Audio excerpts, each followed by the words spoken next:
Hello bos, selamat petang saya Mr. Pang. Hari ini kita kedai pun ada dapat yang kereta ni. Murah-murah.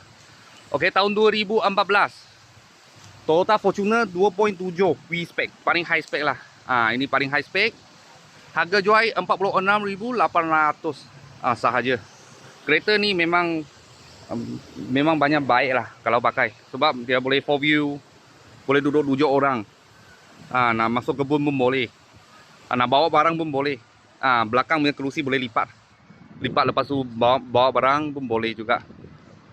Sebab ini kereta dia banyak function lah, boleh pakai. Dalam banyak cantik banyak punya leather.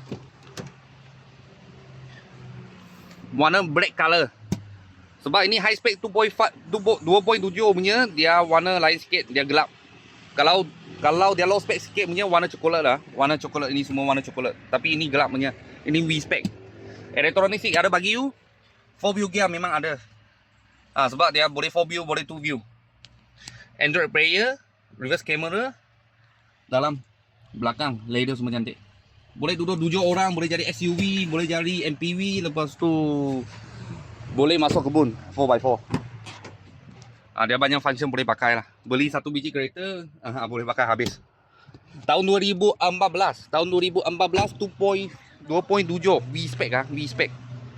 Harga jual 46,800. Kalau nak masuk loan boleh, tak ada masalah. Tahun 2014 boleh ikat 6 tahun lagi.